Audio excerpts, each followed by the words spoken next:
ओम नमः शिवाय दर्शकों, मैं एस्ट्रोलॉजर केशव खन्ना आप सभी का बहुत स्वागत करता हूं आपके अपने पेज कालचक्र वैदिक एस्ट्रोलॉजी इन वास्तु में। और जिस प्रकार अनाउंसमेंट की गई थी कि आज हमें एक विशेष सत्र करना है, उसकी शुरुआत हमने कर दी है। श्री व्यास जी हमारे साथ उपस्थित हैं। आइए हम सब मिल करके श्री व्यास जी का स्वागत करें और उनके श्री चरणों में प्रणाम करें कि प्रभु की कृपा से आज ऐसा अवसर मिला जब व्यास जी हमारे साथ हैं। आपने हमेशा श्री व्यास जी को देखा है शिव तांडव स्तोत्र कहते हुए, भगवान श्री रुद्र की आरती कहते हुए, सहस्त्रार्चन की विधि करते हुए। तो आज व्यास जी हमारे साथ हैं हमारे कालचक्र ऑफिस में, और उनके साथ मिल करके, क्योंकि सावन मास है, जैसा कि आपको ज्ञात है 25 तारीख से सावन मास प्रारंभ हो जाएगा। तो इस श्रवण मास के उपलक्ष्य में हमने व्यास जी से आग्रह किया था विशेष तौर पर कि आप थोड़ा समय निकालिए हमारे साथ और हमारे दर्शकों के साथ कुछ बातें करते हैं, उनको कुछ श्रवण मास की महत्ता के बारे में बताते हैं। तो ये अवसर दोस्तों आ गया है, जल्दी से अपने ग्रुप्स में शेयर कर दीजिए और व्यास जी की व्यासवाणी सुनेंगे और बहुत कुछ जानने का अवसर मिलेगा। भगवान श्री रुद्र की आराधना का क्या विधान होना चाहिए, किस प्रकार हम अपने ग्रहों को शांत आदि करने के लिए भगवान शिव की आराधना करें, क्या मंत्र आदि जाप करें जिससे कि विशिष्ट लाभ हो। व्यास जी आपका बहुत स्वागत, बहुत अभिनंदन आज के हमारे सत्र में। श्री राधे। आप सभी को हृदय से नमन, प्रणाम, वंदन, अभिनंदन। सिय राम मैं सब जग जानी, करहु प्रणाम जोरि जुग पानी।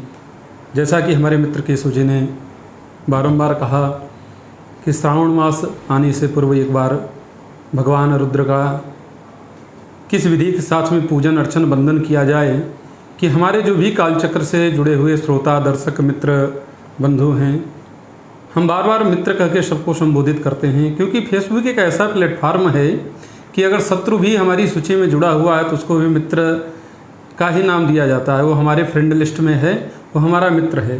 और हमारा व्यक्तिगत मानना ही है, यही मानना है, यही सोचना है, यही चिंतन है, यही भगवान से प्रार्थना है कि जीवन में हजारों लोग मिले, लाखों लोग मिले, केवल मित्र बने, कोई शत्रु ना बने। अगर हमारी पुत्री है, हमारा पुत्र है, हमारे भाई हैं, बंधु बांधव, माता पिता जो भी हैं, मित्रवत मिले, मित्रवत व्यवहार हुए, तो मित्रवत वार्ता करने के लिए आज आपके सम्मुख आना पड़ा प्रेम विवश होके। और आज भी भगवान शिव का पावन पर्व है, आज भगवान भोलेनाथ का प्रदोष पर्व है। जिस बेला में हम लोग सत्र करने जा रहे हैं प्रदोष बेला है, तो प्रदोष काल में प्रदोष पर्व पे प्रदोष के अधिपति देवता भगवान शिव के संदर्भ में हम लोग चर्चा करने जा रहे हैं। आगामी 25 तारीख से भगवान शिव का पावन श्रावण मास प्रारंभ हो रहा है। शिवम शांतम जगन्नाथम लोकानुग्रह कारकम शिवमेक पदम नित्यम शिकाराय नमो नमः। इस पावन शिव मास में, श्रावण मास में, शिव को प्रिय मास में भोले शंकर की अर्चना वंदना उपासना करना सकाम और निष्काम दोनों उद्देश्य से श्रेयस्कर है। सकाम मतलब किसी भी कामना के वशीभूत। मान लीजिए आपकी संतान की कामना है, आपको व्यापार के संदर्भ में कोई कामना है, नया व्यापार शुरू करना है, या व्यापार आपका किसी प्रकार से बाधित हो रहा है, उसको सुचारू रूप से चलायमान गतिशील करना है, तो उसके संदर्भ में चर्चा भगवान शिव की आराधना करके हम उसको गतिशीलता प्रदान कर सकते हैं। इसी प्रकार अन्य कामनाओं के उद्देश्य से, किसी को भूमि की कामना है, किसी को वाहन की कामना है, किसी को विद्या बुद्धि बल पुष्टि तेज की कामना है, किसी को स्वास्थ्य लाभ की कामना है, उसके अनुरूप भगवान शिव के अर्चन वंदन स्मरण सुमिरन चिंतन करके हम अपने सकाम प्रयोग भी कर सकते हैं और भगवत कृपा अनुभूति प्राप्ति के लिए भगवान का निष्काम भी पूजन कर सकते हैं। इस बार तो कोरोना के प्रोटोकॉल के अंतर्गत बारंबार ये सुनने में आ रहा है कि इस बार कांवड़ यात्रा पे भी संभवतः रोक रहेगी। अन्यथा लोग निष्काम या सकाम कामना से सुदूर स्थान से कांवड़ लेकर जल भरकर भगवान को अर्पित करने के लिए विविध तीर्थों में जाया करते थे। जी, हम अपने संदर्भ में बता रहे हैं, हमारे पिताजी अनवरत 21 वर्ष तक कांवर लेकर भगवान भोलेनाथ के वैद्यनाथ तीर्थ में, वैद्यनाथ ज्योतिर्लिंग में जाया करते थे। और वह उनकी दिनचर्या, यह उनका क्रम, यह नियम उनके विवाह से पूर्व आरंभ हुआ था। भगवत कृपा से उसी कालखंड में उनका विवाह हुआ, हम 2 भाई 1 बहन की उत्पत्ति हुई। उसके बाद में भगवान की कृपा से धन वैभव सबकी प्राप्ति हुई। और जब पिताजी जाना शुरू किए तो उस समय उनके मन में कोई सकाम संकल्प नहीं था, निष्काम रूप से गए। संजोग से जो जो मनोवांछित कामनाएं रही भगवान ने उनको पूर्ण किया।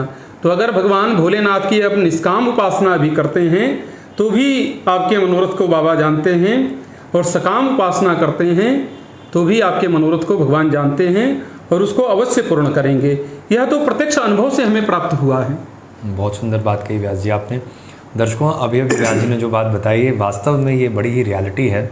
आप देखते ही हैं किस प्रकार श्री रुद्र महाराज जी की आराधना की जाती है, निरंतर पूजन पाठ हुआ ही करता है, कभी रुद्राभिषेक होता है, कभी महामृत्युंजय आदि अनुष्ठान होते हैं। सो इस प्रकार के जो अनुष्ठान उससे वाकई में बड़ा ही डिवाइन एक्सपीरियंस है, बड़ा ही अद्भुत जो है अनुभव देखने के लिए मिलता है। तो ये व्यास जी की बात बिल्कुल सत्य है, मैंने स्वयं उसको महसूस किया, एक्सपीरियंस किया और आपके सामने है। व्यास जी, क्यों ना ऐसा किया जाए, कुछ कुछ प्रश्न भी लिए जाएं बीच बीच में कुछ, और वैदिक विधान से क्या अनुष्ठान आदि किए जाएं जिससे उनके जीवन में सुधार हो, इस पर भी चर्चा करें। इस पर भी चर्चा कर लिया जाए। तो दर्शकों, आपको सेशन को शेयर कर देना है, आपके क्वेश्चंस को हम पिन करते जाएंगे और बीच बीच में व्यास जी की मधुर वाणी से ये भी जानेंगे कि सावन का क्या विधान है, इसके साथ साथ किस प्रकार हम अपने ग्रह बाधाओं को वैदिक मंत्रों के आधार पर या अनुष्ठान के आधार पर सुधार कर सकते हैं। आपने हमेशा हमें सेशन में कोई न कोई उपाय बताते हुए देखा है, कोई रत्न एडवाइस करते हुए देखा है, लेकिन आज व्यास जी यहाँ हमारे साथ हैं, तो क्यों ना इस पावन अवसर का लाभ उठाया जाए और आपसे ही कुछ चीज़ें जानने के लिए मिलें कि रेमेडीज़ के तौर पर क्या वैदिक अनुष्ठान आदि करें जिससे हमें वास्तविक लाभ हो। तो जल्दी से शेयर करिए, जैसे जैसे शेयर के टैग आएंगे वैसे वैसे आपके क्वेश्चंस को लेंगे। तो सभी का बहुत स्वागत, बहुत अभिनंदन आज के हमारे इस विशेष लाइव सेशन में। श्री व्यास जी यहाँ उपस्थित हैं, हमने आपको हमेशा ही देखा है पूजन पाठ करते हुए, तो आज ये बड़ा सुनहरा अवसर है हम सबके लिए कि व्यास जी हमारे सम्मुख हैं और उनसे बहुत अच्छी बातें करने का भी अवसर है, क्योंकि बड़ी मुश्किल से पकड़ में आते हैं। अक्सर आपने पूजन में ही देखा है, लेकिन ऐसे साथ में बैठ करके चर्चा करना मेरे लिए भी मुश्किल है क्योंकि बहुत बिजी रहता है आपका शेड्यूल। तो आइए जल्दी से समय का सदुपयोग करें और एक प्रश्न ले लेते हैं। तो यहाँ शैलेंद्र त्रिवेदी यहाँ पूछ रहे हैं, कुछ समाधान बताइए। शैलेंद्र, आपने किस विषय में समाधान पूछा है ये आपने मेंशन नहीं किया है। प्रश्न कुंडली के आधार पर व्यास जी कुछ टिप्पणी कर ली जाए। सो डेट ऑफ बर्थ दी गई है यहाँ पर 1 जुलाई। डेट ऑफ बर्थ ही है, टाइम नहीं है, प्रश्न कुंडली के माध्यम से निकाल लिया जाएगा। वही कह रहे हैं। तो समय अभी का ही ले लेते हैं क्योंकि प्रश्न अभी किया गया है। अब देखिए यहाँ पर जो प्रश्न कुंडली निकल के आती है आपकी शैलेंद्र, उसके अनुसार दशाएं आपके ऊपर चलती हैं बृहस्पति में शुक्र की, और लग्नेश जो शरीर के स्वामी हैं वो होते हैं शनि। शनि के ऊपर राहु की दृष्टियां पड़ रही हैं, जैसा कि आपने सेशन में सुना ही होता है। जब राहु शनि को देखेंगे और शनि व्यय स्थान में होंगे तो फिर आर्थिक मानसिक व्यय होने लगता है, यानी खर्चे बढ़ जाते हैं। अब वो खर्चे खाली फाइनेंशियल एक्सपेंडिचर ही नहीं है, इसके साथ साथ मानसिक खर्चा भी है, यानी चिंताएं घेर रही हैं सब तरफ से कि क्या किया जाए। तो व्यास जी, अगर ऐसी स्थिति उत्पन्न हो जाए किसी के जीवन में जहां मानसिक हानि हो, आर्थिक हानि हो, शारीरिक हानि हो, ऐसे में किस प्रकार के अनुष्ठान या किस प्रकार की विधि भगवान शिव से संबंधित की जाए? खासकर श्रावण मास में, सावन मास में ऐसा क्या किया जाए कि इससे हमें तत्काल लाभ देखने के लिए मिले? कुछ इस पर प्रकाश डालिए। देखिए, इस पे 2 बातें चर्चा करते हैं। सामान्य रूप से अगर आप कुछ करना चाहते हैं तो उसके लिए आप भगवान भोलेनाथ को नित्य श्रावण मास में जी प्रथम दिन से लेकर और पूर्णिमा तक, कृष्ण पक्ष की प्रतिपदा से लेकर पूर्णिमा तक अनवरत आप प्रतिदिन प्रातः काल स्नान आदि के पश्चात कम से कम 11 बार या 108 बार कोई भी शिव मंत्र पढ़ते हुए, यह बाध्यता नहीं कि आप महामृत्युंजय ही पढ़िए, यह बाध्यता नहीं कि आप ओम नमः शिवाय पढ़िए, कोई भी शिव मंत्र 11 बार या 108 बार पढ़ के भगवान भोलेनाथ को शमी पत्र अर्पित करते हैं तो निश्चय ही शनि राहु से संदर्भित, शुक्र से संदर्भित, गुरु से संदर्भित दशा, अंतरदशा, गोचर दशा में जो भी आपका दुष्फल है, दुर्योग है, वह दूर होगा और आपके कामनाओं की सिद्धि होगी। इसके अतिरिक्त अगर आप भगवान भोलेनाथ का रुद्राभिषेक करते हैं और उसमें अगर सरसों के तेल से रुद्राभिषेक करें जी। और बिल्वपत्र या नीले पुष्प से भगवान का सहस्रार्चन करें तो निश्चय ही आपके मनोरथ सिद्ध होंगे। ओम नमः शिवाय। बहुत सुंदर बात देखिए व्यास जी ने बताई। व्यास जी, इसमें एक प्रश्न है, जैसे हम लोग कभी भी शिव आदि अनुष्ठान करते हैं तो उसमें शिववास देखा जाता है, देखते हैं कि देवता आदि पृथ्वी पर पधारे हैं कि नहीं पधारे हैं, ये मुहूर्त की पद्धति में होता है जी। तो मन में एक प्रश्न आता है कि क्या सावन में भी कोई ऐसी बाध्यता है जिसमें इस प्रकार का कोई मुहूर्त देखा जाएगा? जी, बहुत अच्छा प्रश्न आपने पूछा। जी। संपूर्ण श्रावण मास में रुद्राभिषेक करने के लिए, महामृत्युंजय जप करने के लिए किसी प्रकार के भोलेनाथ के वैदिक पौराणिक या तंत्रोक्त मंत्रानुष्ठान आरंभ करने के लिए शिववास देखने की अनिवार्यता नहीं है। संपूर्ण श्रावण मास में शिववास माना जाता है। किसी भी तिथि में भगवान का पूजन कार्य आरंभ किया जा सकता है। श्रावण के अतिरिक्त कुछ तिथियां निर्धारित हैं, हमें उन्हीं तिथियों में शिवार्चन करना चाहिए, तभी हमें उसका पूर्ण फल प्राप्त होगा। अन्यथा पूर्ण फल प्राप्त होना दूर बात है, हमारे लिए कुछ न कुछ अरिष्ट कारक हो सकता है। अरिष्ट कारक कैसे होगा? पृथ्वी वही है, एक छोटा सा उदाहरण दे रहे हैं। किसी किसान का खेत वही है, एक मुहूर्त में उस खेत से गेहूं पैदा होता है, एक मुहूर्त में उससे धान पैदा होता है।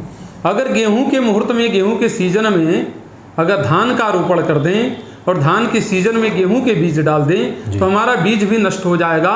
उस बीज से फसल की प्राप्ति, अन्न की प्राप्ति तो बहुत ही दुर्लभ होगी। बिल्कुल सही। उसी प्रकार अगर हम मुहूर्त के अतिरिक्त अगर हम शिवार्चन कार्य करते हैं, यज्ञ कार्य करते हैं तो निरर्थक जाता है, साथ ही हमारा वो सारा श्रम भी नष्ट होता है, की गई साधना भी फलीभूत नहीं होती है। हाँ, अतिरिक्त में हमारा कुछ अनिष्ट और अरिष्ट भी हो जाता है। लेकिन श्रावण में यह कोई बाध्यता नहीं है। श्रावण में किसी भी दिन आप भगवान भोलेनाथ का रुद्राभिषेक करिए, किसी दिन महामृत्युंजय आरंभ करिए, किसी दिन कोई भी शिव जब पूजन अनुष्ठान प्रारंभ कर सकते हैं। बड़ी सुंदर बात व्यास जी ने कही है दर्शकों, क्योंकि बहुत बार ऐसा स्टेटमेंट आता है कि सर सैटरडे छुट्टी है, संडे छुट्टी है, अगर ये अनुष्ठान करना है तो इन दिनों में कर दिया जाए क्योंकि हमारा ऑफ है।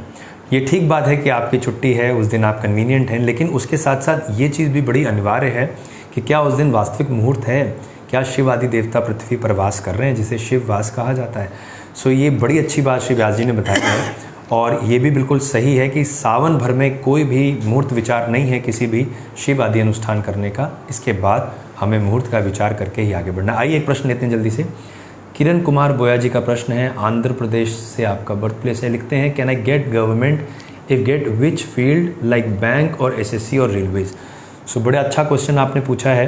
किरण जी पूछ रही हैं कि किस फील्ड में सरकारी नौकरी मिल सकती है। आइए किरण आपके चार्ट देखें और व्यास जी से जानते हैं कि सावन में ऐसा क्या प्रयोग किया जाए जिससे आपको सरकारी नौकरी मिल जाए। सो डेट ऑफ बर्थ इज 20 मई 1996। समय यहाँ दिया गया 9 बजे का। 9 AM। जन्म स्थान लिखते हैं कुरनूल।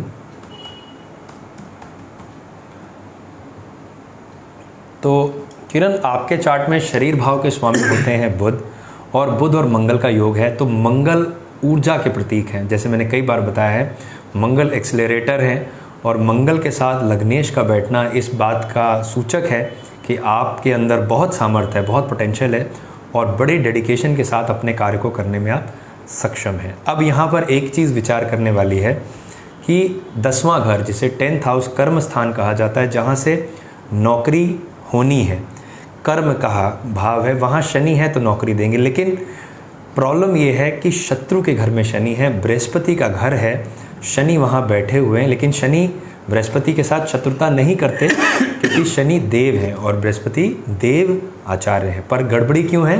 राहु की दृष्टियाँ पड़ रही हैं। सो ऐसे में जो फील्ड निकल के आती है वो ये है कि रेलवेज़ में आपको ट्राई करना चाहिए, क्योंकि शनि वायु तत्व से संबंधित हैं और लोहे के कार्य को रिप्रेजेंट करते हैं। तो ऐसी व्यवस्था जहाँ लोहे का जो है मौजूदगी हो और जहाँ से ट्रांसपोर्टेशन की बात हो, सो रेलवेज़ आपके लिए कारक बनेगा। वैसे इस प्रकार की जन्म पत्रिका में जहाँ राहु प्रधान प्लैनेट बन जाए और राहु की दृष्टियाँ बृहस्पति के ऊपर पड़ें और बृहस्पति के पास क्योंकि कर्म का अधिकार है, शनि वहाँ विराजमान है, तो शनि डिले दे दिया करते हैं, हम जानते हैं। तो ऐसी क्या व्यवस्था, क्या पूजन आदि किया जाए खासकर सावन मास में, जिससे कि इस प्रकार की ग्रह बाधाओं को कंट्रोल किया जाए और एज सुन एज पॉसिबल अगले ही अटेम्प्ट में नौकरी के योग पक्के हों। इस पर कुछ प्रकाश डालिए। दो बातें हैं। प्रथम तो इनका उद्देश्य राजकीय सेवा केंद्र सरकार की हो या राज्य सरकार की हो, उसके संदर्भ में जाने की है जी। विशेषकर इनका जो पक्ष है केंद्र सरकार के किसी भी संकाय में जाने का। जी, राजकीय सेवा के कारक सूर्य होते हैं। बिल्कुल ठीक है। तो सर्वप्रथम तो राजकीय सेवा प्राप्ति के लिए सूर्य को बलि किया जाए जी। और अवघड़दानी भूत भावन की शरणागति करने के लिए नित्य संपूर्ण श्रावण मास में यह मंदार पुष्प भगवान भोलेनाथ को अर्पित करें। ध्यान से सुनिए, बड़ी इंपॉर्टेंट बात मदार का बताई जा रही पुष्प, श्वेत अर्क, सफेद मदार का पुष्प है। जी।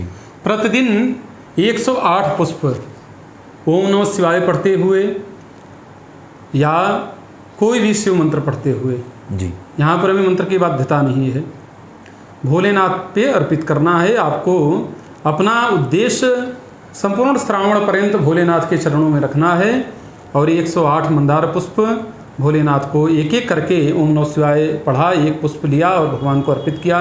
इसी प्रकार दूसरा पुष्प अपने हाथ में लिया, ओम नमः शिवाय पढ़ा, भगवान को अर्पित किया। 108 मंदार पुष्प भगवान को अर्पित करिए और भोलेनाथ चाहेंगे तो यथाशीघ्र, भगवान चाहेंगे तो आगामी परीक्षा में ही आप परीक्षा को उत्तीर्ण करने और राजकीय सेवा में चयनित हों। बड़ी अच्छी बात बताई किरण। आप देखिए, व्यास जी ने आपको ब्लेस कर दिया है ऑलरेडी। व्यास जी, यहाँ पर एक प्रश्न निकल के आता है। कई बार सेशन में हम रेमेडी बताते हैं, तो मेरा ऐसा मानना है कि कुछ ऐसे उपाय हैं जो सर्वदा सभी के लिए हो सकते हैं। जी। तो जो आपने अभी अभी उपाय बताया, तो क्या जितने दर्शक हमारे देख रहे हैं, तो हमने स्पेसिफिकली किरण की पत्री पर ये विवेचना की, लेकिन क्या इस उपाय को और जो हमारे दर्शक देख रहे हैं वो अपने जीवन में अपना सकते हैं? जी जी, अवश्य अपना सकते हैं। देखिए, जो हमने उपाय बताए, आज ज़्यादातर उन्हीं उपायों पर चर्चा करेंगे कि जो आपको मास पर्यंत करना है। ठीक है, संपूर्ण श्रावण मास में करना है, नित्य करना है, कंटिन्यूटी अनिवार्य है आपके लिए। बिल्कुल। बीच में या नहीं कि आपने एक दिन गैपिंग कर दिया, एक दिन आपने छोड़ दिया, तो समझिए कि आपका कार्य खंडित हो गया, उसकी पूर्णता में संदेह है। लेकिन अगर आपने भगवान सच्चे श्रद्धा विश्वास के साथ में भगवान के आगे अपनी मनोकामना रख लिए, तो निश्चय ही इससे सबको लाभ मिलेगा। जो भी राजकीय सेवा की तैयारी कर रहे हैं, तो भगवान को मंदार पुष्प नित्य अर्पित करें, 108 पुष्प संपूर्ण श्रावण मास पर्यंत, तो अवश्य भगवान चाहेंगे तो आपको सेवा कर्म में सिद्धि प्राप्त होगी। चलिए दोस्तों, इसी क्रम में नेक्स्ट क्वेश्चन पे आते हैं। भावना लक्ष्मी जी ने पूछा है, Guruji, I am from Mauritius, please can you explain me how to do prayer on Shravan maas on for Rohit Singh. अच्छा, रोहित सिंह के लिए भावना जी पूछ रही हैं कि श्रवण मास में कैसी पूजा की जाए जिससे कि उन्हें फ़ायदा मिले। रोहित की पत्री हमने व्यास जी देखी थी पिछले दिनों। अच्छा। और आपको नर्व्स की दिक्कत थी, सार्टिक नर्व इरिटेट हो गई थी, ये हमने फोरकास्ट चाहते थे कि हमें लग रहा है कि अंतर्मन से आवाज़ आ रही, कोई ना कोई रोग बीमारी की जी संभावना इनको है। तो जब जया जी ने इस बात पर एक्सेप्टेंस दिखाई, मुझे व्हाट्सएप पे मैसेज आया कि जो जन्म पत्रिका हमने देखी है और जो संदेह निकल कर आया है वो वास्तव में सही है। तो उसमें ये निकल के आया कि भाई सार्टिक नर्व इरिटेटेड है और सार्टिक नर्व की वजह से इतनी समस्या हो रही है। सो अब क्योंकि हम जानते हैं कि ज्योतिष शास्त्र के अंदर नसों के जो कारक हैं वो मुख्यतः भगवान शनि हैं, तो ऐसे में शनि आराधना सावन में किस प्रकार की जाए जिनसे आपके चार्ट में जो समस्या है, रोहित जी के चार्ट में जो स्वास्थ्य बाधा है वो ठीक हो सके। तो इस पर आपको प्रकाश कुछ डालना है।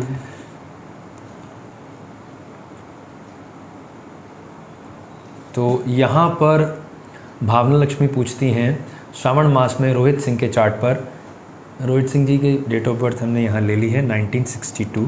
How to do prayer on Shravan मास फॉर।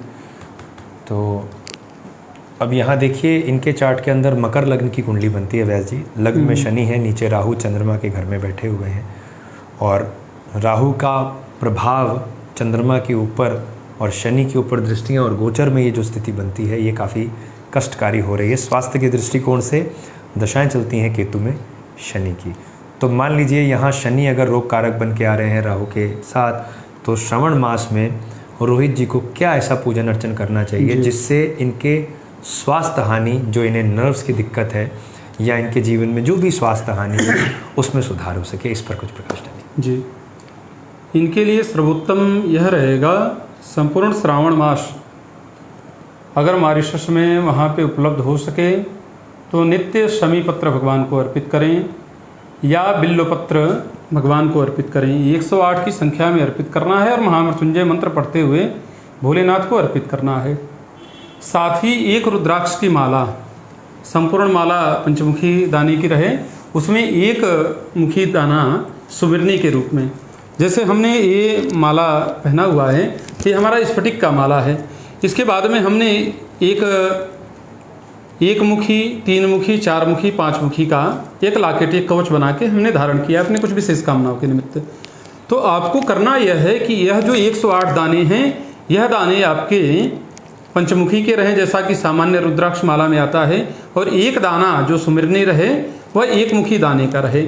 ऐसा एक माला बनवा के इनकी प्रतिष्ठा करके धारण करें और नित्य 108 की संख्या में शमी पत्र या बिल्वपत्र भगवान भोलेनाथ को महामृत्युंजय मंत्र पढ़ते हुए अर्पित करें। अगर संपूर्ण महामृत्युंजय मंत्र पढ़ने में आपको असुविधा हो रही है तो ओम हौम जुम सह यह लघु महामृत्युंजय मंत्र है, इसका पाठ करते हुए भगवान को अर्पित करें तो निश्चय ही भोलेनाथ चाहेंगे तो यथाशीघ्र आपको लाभ प्राप्त होगा। एक बार मंत्र पुनः उच्चारित कर दीजिए जी। बहुत ध्यान से सभी लोग मंत्र को नोट कर लेंगे। व्यास जी पुनः उसका उच्चारण करते हम उच्चारित कर दे रहे हैं, फिर अपने पेज पे लिख के भी डाल देंगे हम जी। एक आर्टिकल, तो उसमें क्या नाम है, महामृत्युंजय के सबीज मंत्र हैं, लघु मंत्र हैं, जो भी प्रकार हैं उस पर हम थोड़ी सी कुछ लिख के डाल देंगे ताकि जो आपके लिए करना आसान हो सके। ओम हौम जुम सह यह लघु महामृत्युंजय मंत्र है। वैसे पूर्ण जो मंत्र है वह है ओम हौम जुम सह ओम भूर्भुवः स्वः ओम त्र्यंबकं यजामहे सुगंधिं पुष्टिवर्धनम् उर्वारुकमिव बन्धनान् मृतोर्मुक्षीमामृतात् ओम स्वः भुवः भुः ओम सह जुम हौम ओम। यह पूर्ण महामृत्युंजय मंत्र है, सबीज मंत्र है, जिसका हम लोग जप अनुष्ठान करते हैं। इतना नहीं पढ़ सकते हैं तो केवल ओम त्र्यंबकं यजामहे सुगंधिं पुष्टिवर्धनम् उर्वारुकमिव बन्धनान् मृतोर्मुक्षीमामृतात् इसका भी जप करके भगवान को अर्पित कर सकते हैं। अभाव में ओम हौम जुम सह, अगर समय का अभाव है आपके पास में या संपूर्ण मंत्र पढ़ने में, उच्चारण करने में आपको किसी प्रकार की असुविधा हो रही है तो ओम हौम जुम सह का 108 बार पाठ करते हुए एक एक करके भगवान भोलेनाथ को संपूर्ण श्रावण मास पर्यंत बिल्वपत्र या शमी पत्र अर्पित करें। बड़ा सुंदर बताया। तो दर्शकों, देखा आपने व्यास जी इतनी अच्छी बात बताई। यहाँ अगला प्रश्न आता है पूनम जी का, विशाल के लिए पूछा गया है। लिखते हैं about career success in job या बिजनेस। सो व्यास जी, क्या शिव आदि पूजन में जॉब, करियर, कर्म या व्यापार से संबंधित कोई क्रिया ऐसी है जो श्रावण मास में विशेषकर की जाए और भोलेनाथ के श्री चरणों में प्रणाम करें, श्री महादेव, श्री रुद्र जी ऐसी अनुकंपा करें कि जीवन में अर्थ लाभ आए, क्योंकि अर्थ से ही सारे कार्य पूर्ण होते हैं। आज ऐसी स्थिति आ गई है, आप भी इस बात से सहमत होंगे, जहां पैसे की अति आवश्यकता है और कहीं ना कहीं आर्थिक समस्याओं से हर परिवार में कोई ना कोई जूझ रहा है। सो ऐसा क्या साधन निकाला जाए, ऐसा क्या वैदिक विधान बने जिससे हमारे जीवन में जो आर्थिक समस्या है उससे हम निकल पाएं? आर्थिक समस्याओं को दूर करने के लिए भगवान भोलेनाथ का गन्ने के रस से रुद्राभिषेक करने से इन समस्याओं से मुक्ति प्राप्त हो सकती है।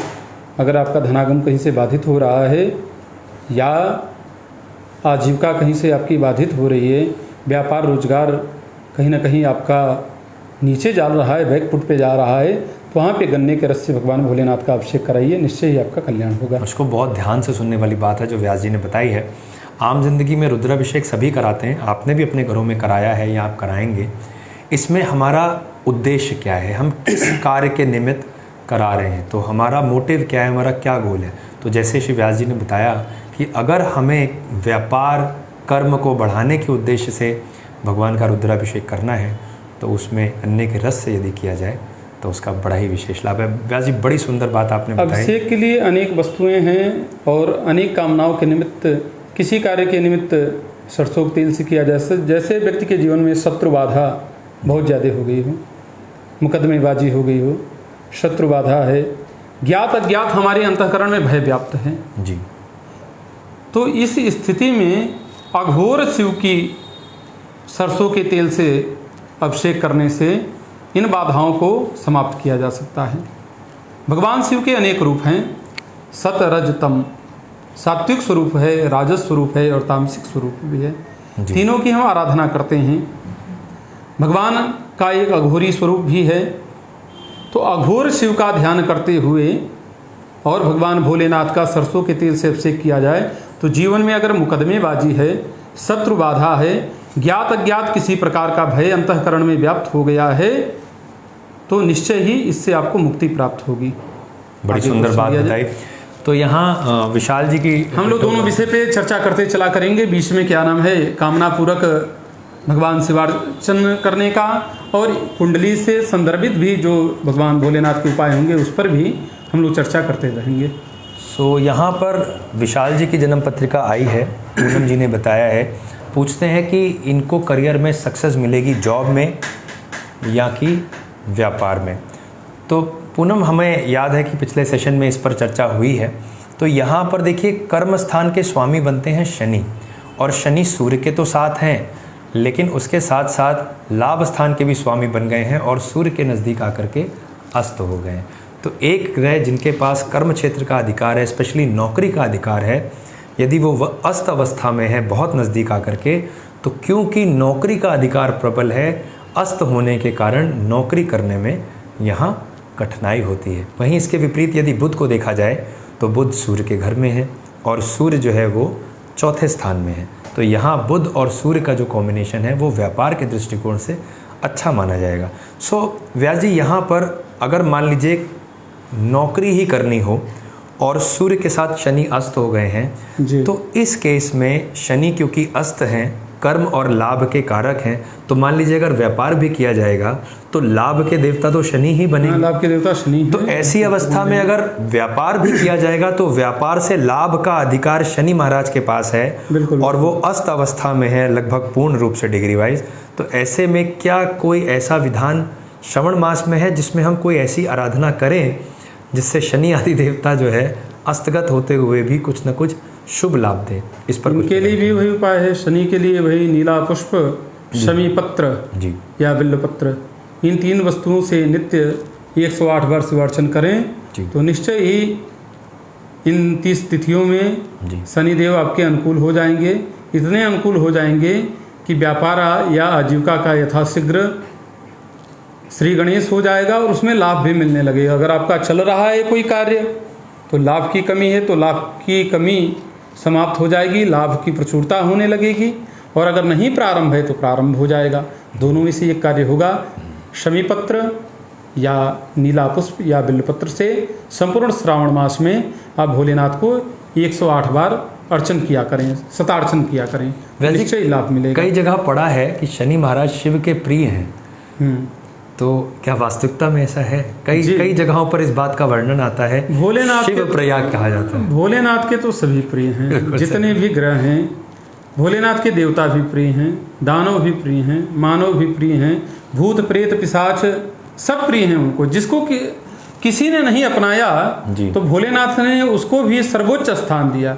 सांप बिच्छू को सब किसी ने भगाया, भोलेनाथ ने कहा हमारे जटा में सवार हो जाओ। सिर पे तो उसी को आदमी धारण करता है जो बहुत ही हृदय को भाता हो। बिल्कुल सही बात है। बिच्छू को किसी ने नहीं अपनाया, भगवान ने उसको कुंडल के रूप में धारण कर लिया। तो जितने भी यहाँ तक कि बारात में लोग कहते हैं कि इस प्रकार के अंग भंग वाले व्यक्ति अगर बारात जा रही है उनका दर्शन हो जाए, किसी मंगल कार्य में जाते वक्त दर्शन हो जाए तो बड़ा ही अपशगुन होता है। भोले बाबा उसकी पूरी टीम बना के ले गए।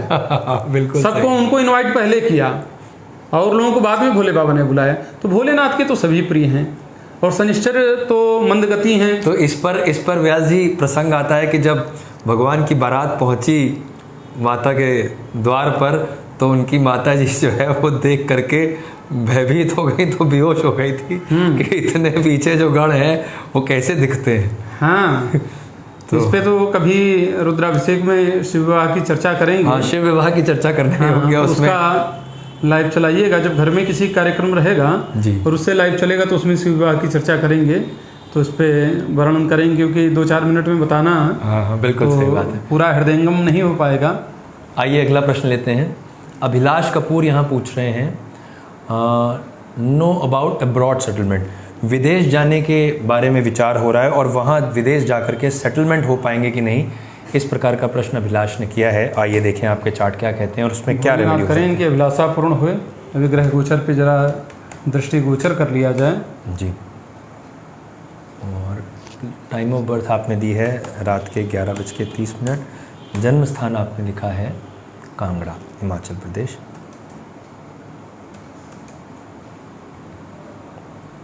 तो अभिलाष आपके चार्ट में कर्म स्थान के स्वामी होते हैं मंगल। मंगल बुध के साथ हैं, जो कि बहुत अच्छा योग बन रहा है। और कर्म स्थान में शनि, तो क्योंकि शनि आपके बॉडी लॉर्ड हैं, तो जैसा मैं हमेशा बताया करता हूँ, कुछ भी अच्छा या खराब, कोई भी सुख या दुख, वो भोगेगा कौन? वो भोगेगा आपका शरीर। और शनि क्योंकि आपके शरीर के स्वामी हैं और वो बैठ रहे हैं कर्म स्थान में, तो ये तो सुनिश्चित हो गया कि कर्म के प्रति आपकी डेडिकेशन अच्छी है।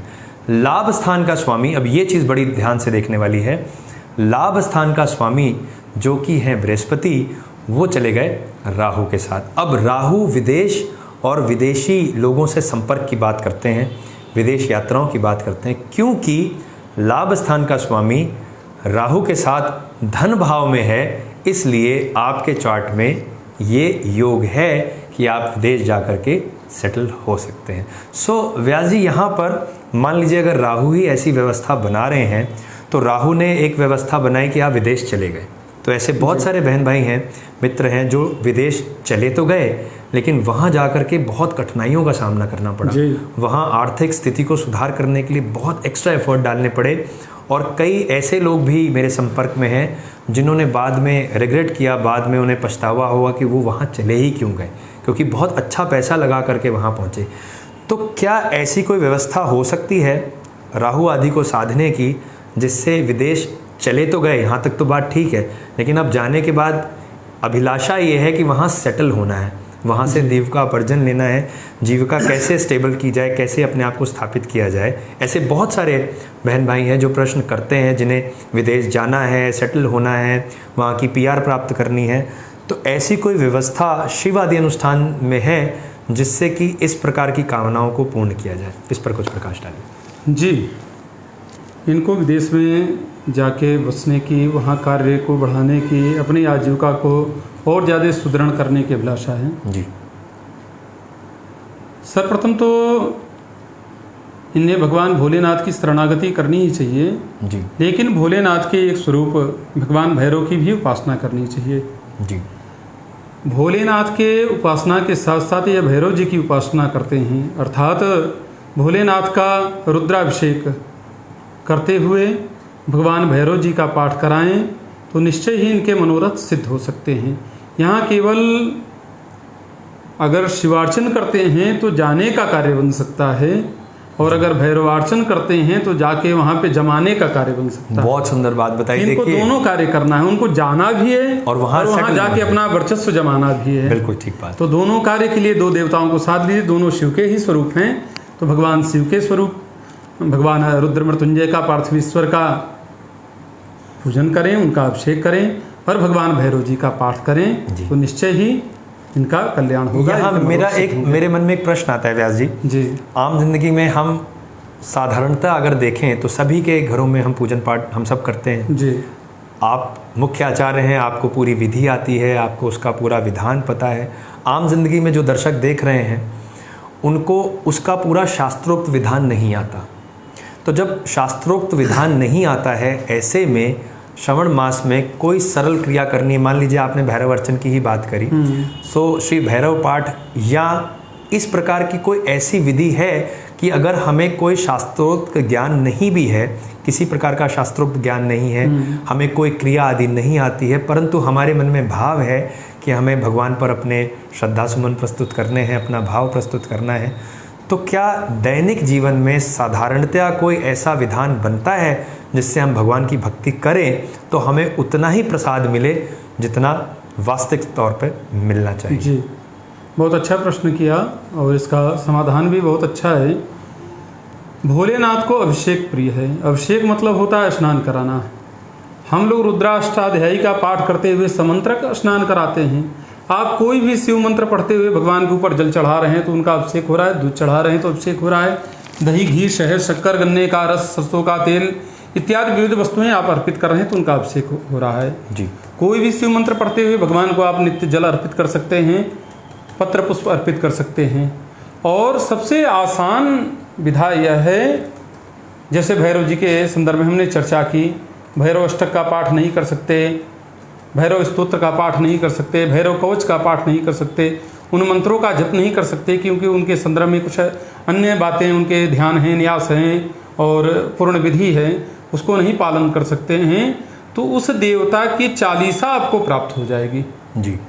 तो उस देवता का चालीसा पाठ आप कर सकते हैं। आपको भैरव जी की आराधना आपको बताया जा रहा है।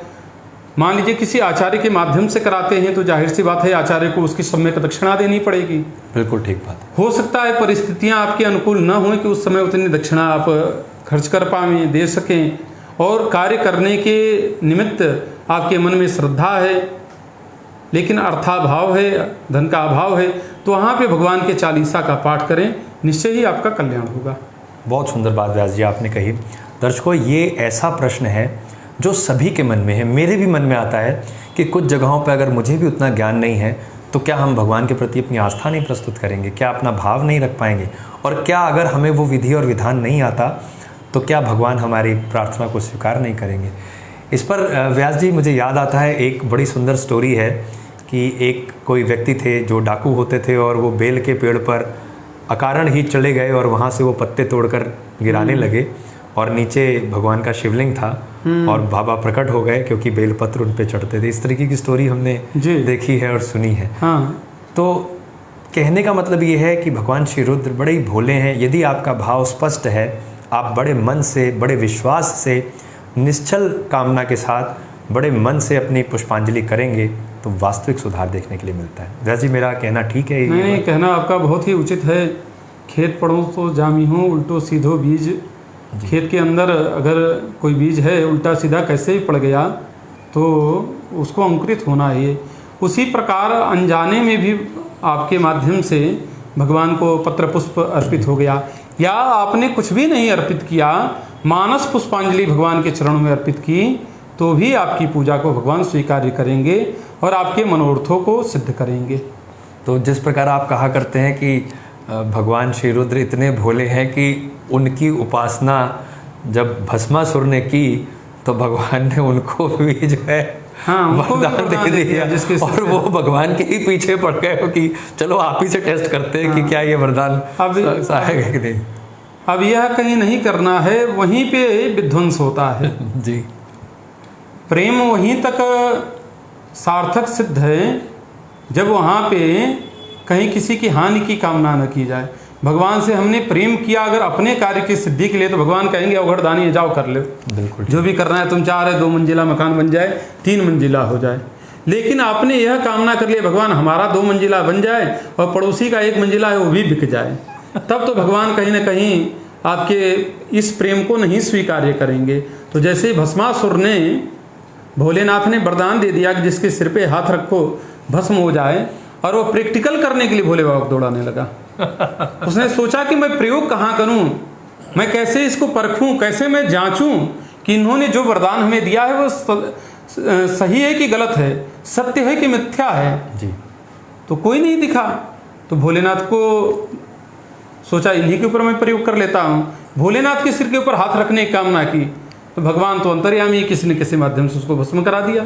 ठीक बात है। तो वैसे ही अगर आप चाहते हैं कि आपका कार्य सिद्ध हो जाए, वहाँ तक तो भगवान से प्रेम ठीक है, लेकिन अगर पड़ोसी का हित हो जाए, आपके किसी इष्ट मित्र बंधु बांधव का हित हो जाए, तो वहाँ पे आपका हित हो जाएगा, उसका कुछ नहीं बाल बांका होगा। बहुत सुंदर बात बताई दर्शकों। मुझे उम्मीद है आपको भी आनंद आ रहा होगा आज के सेशन में पार्टिसिपेशन दिखा। हमसे भी कई लोग कहते हैं तमाम अनुष्ठानों के लिए, जी, बगलामुखी, अघोर शिव की आराधना, भैरव आराधना, जी, छिन्नमस्तिका की पूजा और तमाम प्रकार के अनेक जो जटिल प्रयोग कहे जाते हैं, जी, हमने किया है, जी, लेकिन लोगों के कल्याण के लिए किया है। आप अगर मुकदमे में फंसे हुए हैं तो उससे बचाने के उद्देश्य से मैंने किया।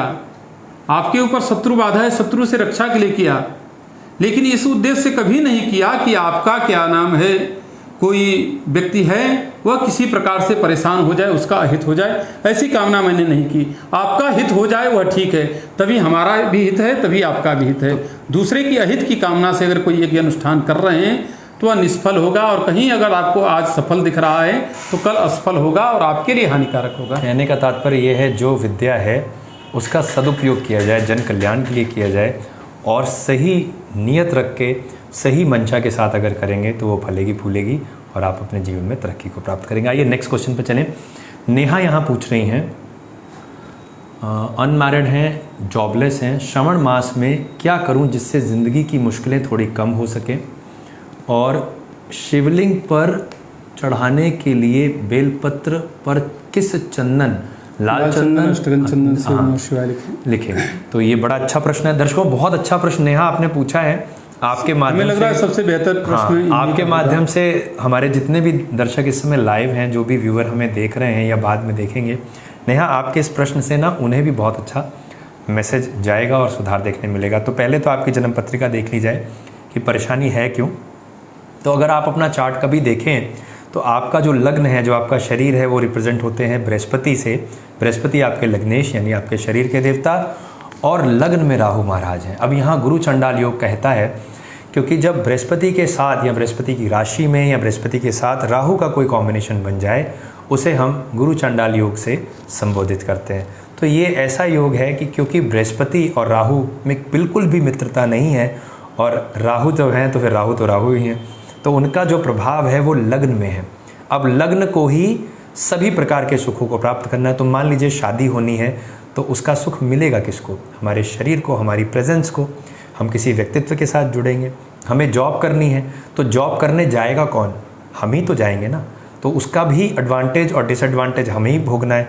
तो ये सारी व्यवस्था बृहस्पति के पास है। बृहस्पति महाराज अच्छी जगह पर बैठे हैं, लेकिन जब लग्न को राहु ने ऑक्यूपाई किया और बृहस्पति के घर को भी ऑक्यूपाई किया और बृहस्पति महाराज पे दृष्टियाँ भी आईं, जिससे गुरुबल वीक हुआ। अब गुरुबल वीक होने के क्या दुष्प्रभाव हो सकते हैं? हमारे जीवन में जो पति स्थान है, जो पति स्वरूपी है, वो बृहस्पति से ही देखे जाते हैं। तो आपने देखा है ना कि घर के बड़े कहते हैं कि अगर शादी में विलम्ब हो रहा है, ठीक से नहीं आगे बढ़ पा रहे हैं, तो बृहस्पति की पूजा करो, बृहस्पतिवार को फास्ट करो, नारायण की पूजा करो। आम जिंदगी में जो घर के बड़े हैं वो एक एक्सप्लेनेशन देते हैं। इसी प्रकार जब जॉब की बात आए, घर गृहस्थी की व्यवस्था की बात हो, तो वहाँ पर भी बृहस्पति की पूजा का विधान है। इसी तरह जो लोग पुत्र प्राप्ति की इच्छा रखते हैं, संतान प्राप्ति की इच्छा रखते हैं, वहाँ पर भी बृहस्पति ही कारक होते हैं। तो क्योंकि एक तो ग्रहण योग है, लग्न में सूर्य और राहु का कॉम्बिनेशन है, दूसरा गुरु चंडाल योग बन रहा है। ये एक ऐसी अव्यवस्था है चार्ट के अंदर जिसकी वजह से आर्थिक मानसिक परेशानी हो सकती है। ऐसे में शिव आराधना ही सबसे श्रेष्ठ साधन है। व्यास जी के श्रीमुख से जानते हैं, जो आपने यहाँ लिखा है ये बहुत अच्छा उपाय है। इसमें क्या हमें ऐड करना चाहिए, किस प्रकार बेलपत्रों का प्रयोग करना चाहिए चंदन के साथ, जिससे कि ये समस्या दूर हो सके? व्यास जी इस पर कुछ प्रकाश डालिए। आपके लग्नेश बृहस्पति 9 भाव भाग्य स्थान पे बैठे हुए हैं। अगर बृहस्पति को आप मजबूत करती हैं तो निश्चय ही आपका भाग्य भी मजबूत होगा, आपका स्वास्थ्य भी मजबूत होगा, सुख साधन चतुर्थ भाव भी मजबूत होगा, घर भूमि वाहन इत्यादि की अभिलाषा भी पूर्ण होगी। बृहस्पति को साधने के निमित्त, राहु को साधने के निमित्त, भगवान शिव की असीम कृपा प्राप्ति के निमित्त व्यक्तिगत आपके लिए या अन्य लोगों के लिए भी या तो जो घिसने वाला चंदन आता है, श्वेत चंदन, उसको केसर मिलाकर घिसें, उससे ओम नमः शिवाय लिखकर भगवान को अर्पित करें। अन्यथा अष्टगंध चंदन जो आता है पीला जी, उसमें जरा सा केसर डाल लिया करें। यद्यपि वो लोग लिखते हैं केसर मिश्रित, लेकिन केसर मिश्रित नहीं होता। जब चंदन आप भुला रही हैं, 2-4-5 मिनट पहले, 10 मिनट पहले केसर के 1-2 रेसे जरा सा जल में डाल दिया करें। उसी जल से अष्टगंध चंदन को घोल लिया करें और उससे ओम नमः शिवाय बेल की ही लकड़ी से लिखें। आमतौर पे होता है माचिस की तीली से लिख दे रहे हैं, वो ईयरबड है उससे लिख दे रहे हैं, टूथपिक है उससे लिख दे रहे हैं, उससे नहीं, बेल की लेखनी से। वही बेल की जो डंडी रहती, बेलपत्री आप लेंगी तो उसमें 1-8 डंडी ऐसी मिल जाएगी, उसको थोड़ा सा आगे से नुकीला करके, जैसे पहले कलम बनाया जाता था वैसा बना लें। बेल की लेखनी से केसर मिश्रित अष्टगंध चंदन से ओम नमः शिवाय लिख के भोलेनाथ को अर्पित करें। साथ ही भगवान का रुद्राष्टकम स्तोत्र का संपूर्ण श्रावण पर्यंत आप पाठ करें। नमामि समीशानंद निर्वाण रूपम विभुम व्यापकम ब्रह्म वेद स्वरूपम। इस स्तोत्र का पूरा पाठ आप भोलेनाथ को अर्पित करें नित्य, तो निश्चय ही आपका कल्याण होगा। आपके कष्ट कम होंगे और निश्चय ही जो आप चाहेंगी वह सफलता आपको प्राप्त होगी। बड़ी सुंदर बात व्यास जी ने बताई है और बड़ी ही पते की बात है, क्योंकि ये एक ऐसा उपाय है जो शास्त्रोक्त भी है, वैदिक विधान के अंदर है और ऐसी रेमेडी है जिसकी कोई काट नहीं है। तो भगवान श्री रुद्र के दिन आने वाले हैं, उनके श्री चरणों में हमें प्रणाम करना है। श्रवण मास बहुत श्रेष्ठ है और इस श्रवण मास में अगर हम भगवान शिव की आराधना करें तो वास्तव में हमारे जीवन में सुधार होता है। आइए अगला प्रश्न लेते हैं और अपनी चर्चा को आगे बढ़ाएंगे। स्वप्निल वर्मा लिखते हैं, स्वप्निल व्यास जी काफ़ी समय से हमारे पेज को फॉलो कर रहे हैं, फॉलो करते हैं और आपने भी कई बार देखा होगा, स्वप्निल होते हैं, कानपुर से ही हैं। इस बार उन्होंने लिखा है, सर मेरी सिस्टर मानसी वर्मा, बहन की बात है स्वप्निल, तो बहुत ध्यान से ही विचार करके आपको एक सही गाइडेंस देनी है।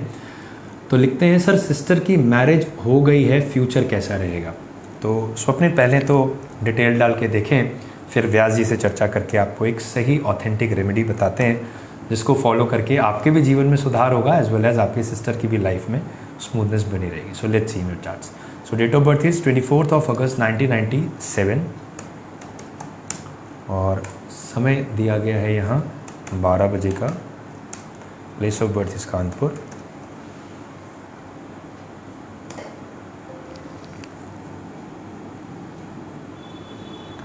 व्यास जी एक, जब तक मैं डिटेल डाल रहा हूँ, एक मैं आपसे चर्चा और पूछना चाहता हूँ।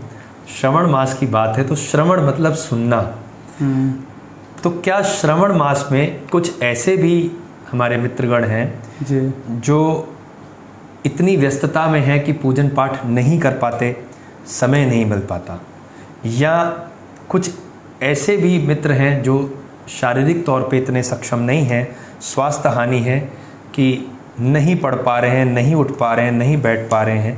सो क्या ऐसे में श्रवण मास के अंदर कोई ऐसी विधा है कि हम मात्र सुने ही भगवान का भजन, तो मोबाइल फ़ोन में हेडफोन लगा करके श्री महामृत्युंजय मंत्र सुने, रुद्राष्टकम स्तोत्र सुने, इस प्रकार शिव आदि चालीसा सुने, तो क्या सुनने मात्र से भी हमारे जीवन में कुछ लाभ प्राप्त हो सकता है इस श्रावण मास में? इसका कोई विधान है? श्रावण मास हो या अन्य कोई भी समय हो, श्रवण मतलब सुनना होता है, श्रवण मतलब कान भी होता है, श्रवण नक्षत्र भी है, श्रावण मास भी है, श्रवण कुमार भी देवताओं की श्रेणी में हैं। अर्थात किसी प्रकार से अगर हम शुभ को श्रवण करते हैं, चाहे वो सुनने के माध्यम से, सुनाने के माध्यम से, महीने के माध्यम से, नक्षत्र के माध्यम से, अर्चन बंधन के माध्यम से, तो हमारे लिए कल्याणप्रद होगा। जैसे अगर हम कोई इस प्रकार के गीत सुनते हैं जो बहुत तेज बज रहे हैं, डिस्को संगीत जिनको कहा जाता है, तो ऑटोमेटिक उसको सुनते ही सद्य रूप से स्वतः ही हमारा शरीर हिलने डुलने लगता है, हमारा शरीर वाइब्रेशन में आ जाता है। अगर कोई हम सैड सॉन्ग सुन रहे हैं, दुखद गीत सुन रहे हैं, तो हमारे मन में कहीं ना कहीं दुख का बोध होने लगता है। कहीं हम कोई कॉमेडी वीडियो सुन रहे हैं, देख रहे हैं, कोई वार्ता सुन रहे हैं, तो हास्य परिहास से हमारा मन प्रफुल्लित आनंदित हो जाता है। किसी प्रकार हमने कोई अश्लील वार्ता सुन ली तो मन में अश्लीलता फैल जाती है।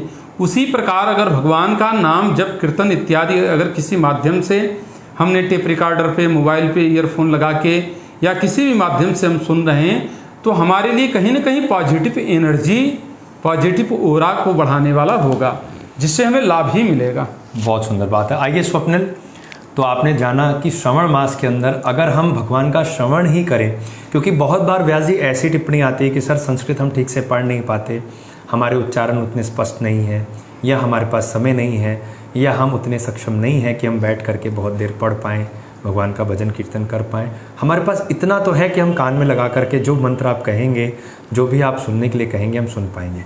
तो बड़ी अच्छी बात आपने बताई कि अगर भाव से सुना ही जाए तो भी उसका वास्तविक लाभ हमें देखने मिलता है। स्वप्निल, आपके सिस्टर के चार्ट को हमने यहाँ पर मेंशन कर लिया है।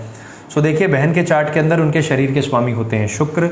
7th हाउस जो पति स्थान है वो रिप्रेजेंट होता है मंगल से, और मंगल की जो व्यवस्था है वो लग्न में है, ये एक अच्छी बात है।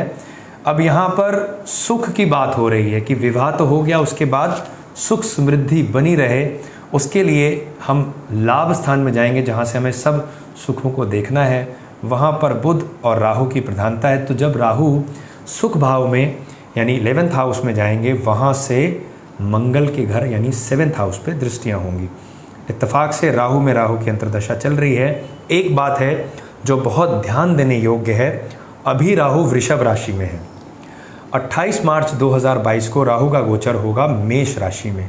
मेष राशि आपके सिस्टर के चार्ट में पति स्थान को रिप्रेजेंट करती है। तो जब राहु महाराज मंगल के घर में यानी 7th भाव में गोचर करेंगे, तो वो समय ऐसा होगा जहां आपसी संबंधों में किसी तीसरे के कारण कन्फ्यूजन हो सकता है, या कोई ऐसी अव्यवस्था हो जिसकी वजह से आपसी तालमेल में कमी आ जाए। ये संभावना चार्ट के अंदर है, क्योंकि राहु की दशाएं हैं। 2038 तक राहु की दशाएं चलेंगी, तो बहुत ध्यान रखना होगा, बहुत सावधान रहना होगा। व्यास जी, राहु की एक परिस्थिति है, स्वप्निल ने अपने सिस्टर के बारे में पूछा है जी। तो ऐसे में राहु का गोचर जब मंगल के घर में होगा, तो क्या पहले से कोई क्रिया ऐसी की जाए कि राहु महाराज जब मंगल के घर में गोचर करें 7th भाव में, तो कोई ऐसी अराजकता ना फैले, पति पत्नी के बीच में संबंध मधुर रहें और किसी प्रकार की अनैतिकता ना हो। अभी से ही आपकी सिस्टर के लिए क्या एडवाइस करेंगे जिससे उनके जीवन में सुधार रहे? जी, एक तो बहन के लिए एक गौरी शंकर रुद्राक्ष धारण करना, वो भी अगर श्रावण मास में ही धारण कर लें तो बहुत अच्छी बात है। और श्री गौरी शंकराय नमः का जप करना इनके लिए कल्याणप्रद होगा। दूसरा कार्य यह होगा, जैसा कि हम लोग रुद्राभिषेक जिस विधि विधान के साथ में भगवान का संपादित करते हैं, राहु आदि की साधना के निमित्त, उनकी शांति के निमित्त, उनकी अनुकूलता के निमित्त, उनकी शुभता का वर्धन करने के निमित्त भगवान भैरव की शरणागति करते हुए भगवान भोलेनाथ का अभिषेक करते हैं। तो उस विधि के साथ में भोलेनाथ का अभिषेक कर लिया जाए, गौरी शंकर रुद्राक्ष यह धारण कर लें और स्वयं श्री गौरी शंकराय नमः का जप नित्य किया करें, तो इनके लिए बहुत ही कल्याणप्रद होगा। व्यास जी, साथ ही इनसे एक चीज़ और कहना था जी कि भगवान भोलेनाथ का एक स्वरूप आता है, आपने चित्र देखा होगा अर्धनारीश्वर का, जिसमें आधा स्वरूप भगवान शिव का है, आधा स्वरूप मैया पार्वती का है। भगवान अर्धनारीश्वर के स्वरूप की स्थापना अपने पूजन स्थल पे करें और उनको नित्य श्री गौरी शंकराय नमः पढ़ के सिंदूर का तिलक 11 बार अर्पित करें, तो निश्चय ही आपका दाम्पत्य बहुत ही मधुरतम बना रहेगा। बहुत सुंदर बात की व्यास जी। यहाँ पर अगर देखें, सूर्य बुध राहु है, तो पितृदोष की तरफ भी जन्म पत्रिका संकेत देती है। हमने देख लिया था। तो ऐसे में जो हम अनुष्ठान करते हैं जिसमें नाग बलि, नारायण बलि करके भगवान का रुद्राभिषेक, श्री भैरवाष्टक पाठ ऐड किया जाता है, पूर्ण आहुति दी जाती है, तो क्या इस प्रकार की विधि इनके लिए निश्चय ही कल्याणप्रद होगी। इस प्रकार की विधि जी, जिससे इनका पितृदोष है वह भी कम होगा, तो स्वप्निल आपने से संदर्भित जो दोष है वह भी कम होगा जी। और मांगलिक कुंडली भी इनकी है, हो सकता है मिलापक में इनके हस्बैंड की कुंडली मांगलिक रही हो, नॉन मांगलिक रही हो, तो दोनों परिस्थितियों में अगर हम लोग अपनी पूरी प्रक्रिया का पालन करते हुए रुद्राभिषेक करते हैं तो इनके लिए कल्याणप्रद सिद्ध हो सकता है। स्वप्निल, आपने समझा, आपने देखा ही होगा कि पिछले कई दिनों से अनुष्ठान आदि हो रहे थे और उसके लाइव ब्रॉडकास्ट हम करते आए हैं। आपको सिस्टर के लिए ये एडवाइस है, ये वाकई मैंडेटरी है। जिस तरीके के चार्ट हैं, राहु की दशाएं हैं और राहु की ट्रांजिशन बहुत ही डेंजरस होती है। ऐसे में घबराना नहीं है, विधिवत अनुष्ठान को आज ही से कर लेना है। यानी कि हम सरल भाषा में कहें तो अपनी इम्यूनिटी को बूस्ट कर लीजिए, ताकि राहु जब स्थान परिवर्तन करें तो पहले से ही हमने एक कवच बना करके अपने साथ रखा हुआ है और भगवान के श्री चरणों में प्रणाम किया हुआ है। आपको हमारी तरफ से बहुत शुभकामनाएं। आइए नेक्स्ट क्वेश्चन पे चलते हैं जल्दी से। अगला प्रश्न है कार्तिकेय गुजराल का। कार्तिकेय, बहुत स्वागत है आपका। लिखते हैं हर हर महादेव कार्तिकेय आपको, और कार्तिकेय आपको भी नमन कर रहे हैं व्यास जी। जय हो, राधे राधे। क्या लिख रहे हैं? Please see whether my D9 and D10, अच्छा D9 और D10 चार्ट इंडिकेट कर रहे हैं जॉब, कि कि नहीं, can I get government job और सन प्लस जुपिटर पीरियड। कार्तिकेय, बहुत सारी चीज़ें आपने पूछी हैं, टेक्निकली आपने पूछा सही है, पर समय कम है, प्रश्न बहुत सारे हैं। किसी समय पर्सनल कंसल्टेंसी में जब हम लोग बात करेंगे ना, तो ये सारे चार्ट्स को हम उसमें ऐड ऑन करेंगे। यहाँ पर संक्षेप में ही बात करनी है, क्योंकि व्यास जी बड़ा ही कीमती समय निकाल कर आए हैं। हमें आज वैदिक विधान के बारे में ही चर्चा करनी है। तो हम जब इस तरह की डिटेल डिस्कशन की तरफ जाए ना, तो पर्सनल कंसल्टेंसी के माध्यम से अगर बात करें तो वहाँ पर जो भी आपके मन में जिज्ञासा है उसको हम लोग सारे चार्ट्स के साथ षोडश को ऐड करके देख सकते हैं। पर इन्होंने लिखा था कि सूर्य को जल देता हूँ और आदित्य हृदय स्तोत्र पढ़ता हूँ। जी, निश्चय ही सूर्य भगवान को जल देना आपके लिए कल्याणप्रद है, और आदित्य हृदय स्तोत्र का पाठ करते हैं वो भी आपके लिए अच्छा है, उससे आपको कहीं ना कहीं लाभ की ही प्राप्ति होगी। सूर्य भगवान को नित्य आप जल देते हैं तो उसमें एक बात का विशेष ध्यान दिया करें कि जो जल देते हैं तो किसी गमले वगैरह किसी पात्र में दिया करें, ताकि वह जल का छींटा आपके पैरों पे ना आए। संभवतः ऐसी व्यवस्था किया करें, या किसी गमले में आप मदार का या बेल का पौधा लगा लें और उसी में सूर्य मंत्र का उच्चारण करते हुए जल प्रदान करें, तो निश्चय आपके लिए कल्याणप्रद हो सकता है। बेल या सफ़ेद मदार का पौधा रोपित कर दें गमले में, और उसमें आप वह सूर्यार्घ का जल डाला करें तो आपके लिए ज़्यादा बेहतर होगा। अब यहाँ पर बहुत ध्यान से सुनिए कार्तिकेय, आपकी चार्ट के अंदर बुध जो है आपके बॉडी लॉर्ड हैं। सरकारी नौकरी की बात आप पूछते हैं, बुध आपके उच्च राशि प्राइम साइन में है, कन्या राशि में है, कन्या लग्न भी है, और सूर्य 12th हाउस में मूल त्रिकोण राशि में है, यानी सिंह राशि में। अगर D9 चार्ट में जाएं तो D9 चार्ट में सूर्य मंगल के घर में है। तो मंगल के घर में सूर्य का होना अपने आप में बहुत अच्छा सूचक होता है, क्योंकि मंगल के साथ सूर्य का कॉम्बिनेशन बहुत ही सुपीरियर है। और क्योंकि मंगल आपके कर्म स्थान में है, और D9 चार्ट में कर्म स्थान में बैठा हुआ प्लैनेट जब सूर्य के साथ इंटरैक्ट करेगा तो वास्तव में सरकारी नौकरी का योग बनता है। सूर्य के साथ राहु की अंतर्दशाएं हैं। अभी राहु आपके भाग्य स्थान में है, तो भाग्य स्थान में जब राहु बैठते हैं और देखेंगे बुध को, तो वैसे तो बुध और राहु मित्र हुआ करते हैं, लेकिन राहु की अपनी एक प्रॉपर्टी है, दैत्य है, तो अपनी प्रॉपर्टी के अनुसार कुछ ना कुछ तो डिलेज दे ही देंगे। लेकिन जब राहु मंगल के घर में आ जाएंगे और आपके चार्ट में मंगल बली है, उधर आप सूर्य नमस्कार भी कर रहे हैं, आदित्य हृदय स्तोत्र का पाठ भी कर रहे हैं, तो राहु को साधने में यानी होल्ड करने में मंगल बहुत सक्षम प्लैनेट है। तो जब अष्टम भाव में राहु गोचर करेंगे मंगल के घर में, तो वास्तव में आपको सरकारी नौकरी का योग बनेगा। अब व्यास जी, अगर इस प्रकार का कोई चार्ट हो जहाँ सूर्य आराधना की बात है जी, तो शिव पुराण के हिसाब से शिव जी की जो पूजा करने का जो विधान है, उसमें सूर्य आदि ग्रहों को बलि करने के लिए, या जो और बाकी 8 देवता हैं उनको बलि करने का कोई विधान है ऐसा, जैसे कि हम शिव आराधना करें जिसमें और ग्रह भी बलि हो जाए, जिसको हम रत्न के माध्यम से बलि करते हैं, मंत्रों के माध्यम से बलि करते हैं, तो क्या कोई ऐसी व्यवस्था है? हाँ, बहुत ही आसान व्यवस्था है। जरा सा 1 मिनट में चर्चा पूर्ण हो जाएगी जी। भगवान सूर्य को साधने के लिए शिवार्चन में मदार का पुष्प आप अर्पित करते हैं, श्वेत मदार का पुष्प या लाल पुष्प अर्पित करते हैं, तो निश्चय ही सूर्य की अनुकूलता हो सकती है। चंद्रमा के निमित्त श्वेत पुष्प, बेला है, चांदनी है, सफ़ेदा है आदि जो श्वेत पुष्प आते हैं, वो चंद्रमा की अनुकूलता के निमित्त भगवान भोले शंकर को अर्पित करें। नित्य श्रावण में जो भी कार्य आप करना है, अगर आपके पास समय है, नित्य आप सहस्रार्चन करिए, 1008 की संख्या में अर्पित करिए। 1008 की संख्या में नहीं अर्पित कर पाते हैं तो शतार्चन करिए, 108 की संख्या में अर्पित करिए। उतना भी नहीं कर पाते हैं तो 11 की संख्या में अर्पित करिए, क्योंकि भगवान रुद्र का 11 स्वरूप है, 11 रुद्र हैं। तो कम से कम 11 संभव हुए तो 108, अन्यथा 1008 तक अगर संभव हो जा रहा है तो करें, तो कल्याणप्रद होगा। सूर्य के लिए मदार पुष्प या लाल पुष्प, चंद्रमा के लिए श्वेत पुष्प, मंगल के लिए पुनः लाल पुष्प, बुध के लिए दूर्वा या बेलपत्र, बृहस्पति के लिए पीले पुष्प, विशेषकर अगर हो सके तो पीला कनेर का पुष्प अर्पित करें तो कल्याणप्रद होगा। शुक्र के लिए सफ़ेद सुगंधित पुष्प अर्पित करें तो आपके लिए बहुत ही बेहतर होगा।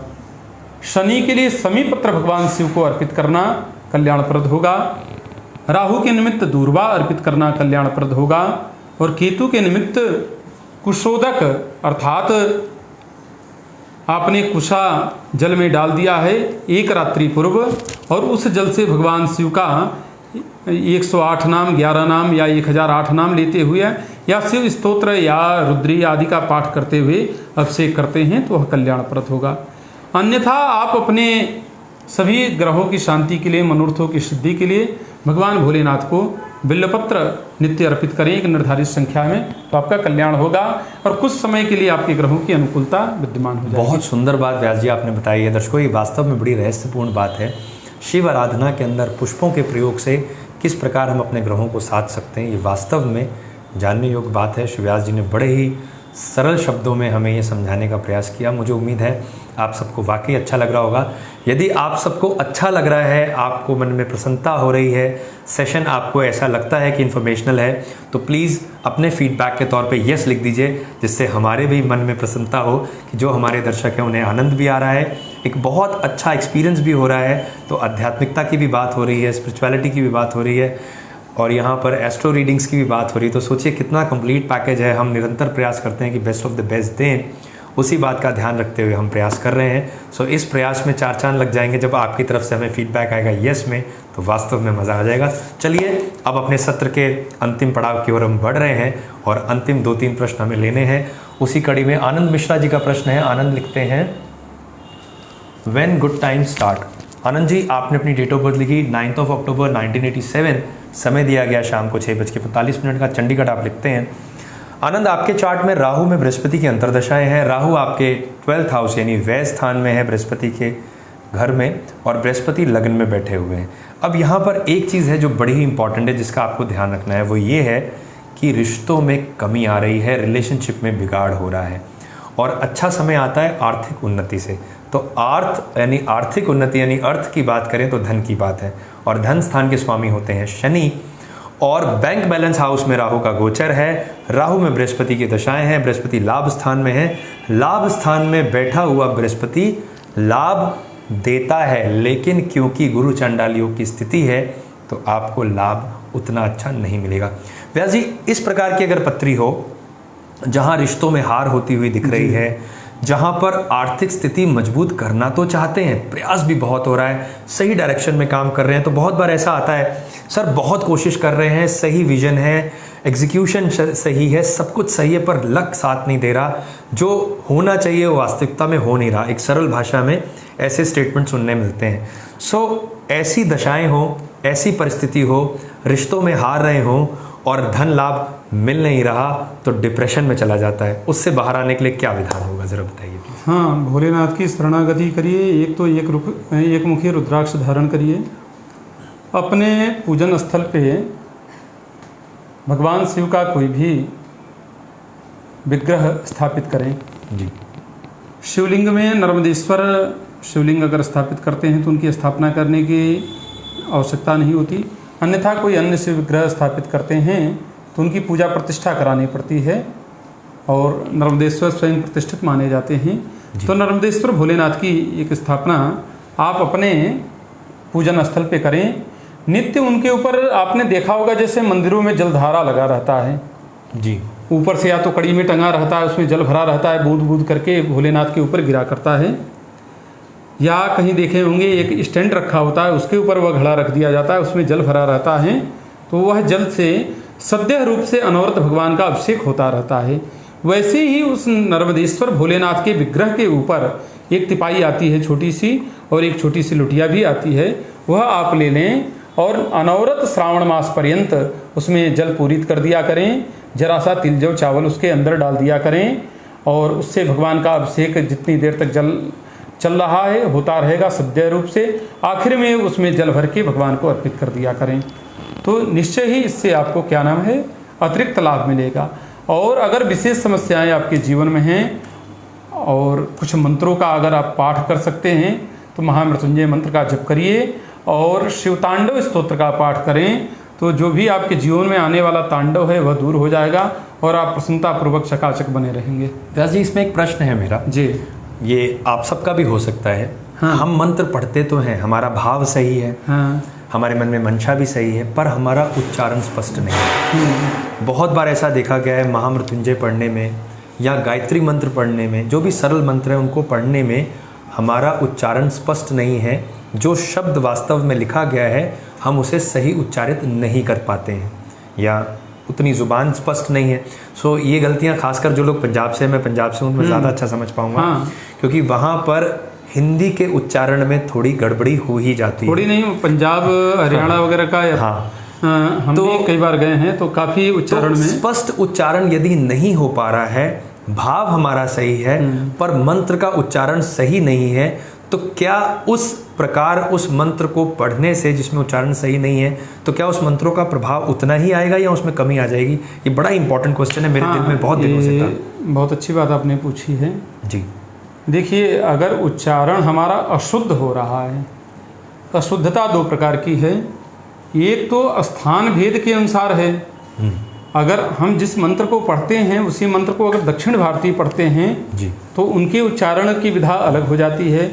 उसी को कोई मैथिली आचार्य पढ़ते हैं, मिथिलांचल प्रदेश के पढ़ते हैं, या बिहार की पढ़ते, बंगाल के पढ़ते, तो कुछ उच्चारण में अंतर आता है, लेकिन वो शुद्ध पढ़ते हैं, सही पढ़ते हैं।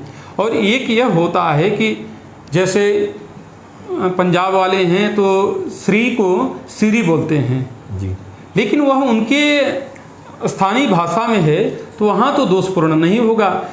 और अगर वैदिक मंत्रों का उच्चारण अगर गलत कर रहे हैं तो वहाँ हानि की संभावना है। ऐसी परिस्थितियों में अब ओम नमः शिवाय का ओम नमः शिवाय पढ़ रहे हैं, ठीक है, श्री गणेशाय नमः का श्री गणेशाय नमः पढ़ रहे हैं तो भी ठीक है।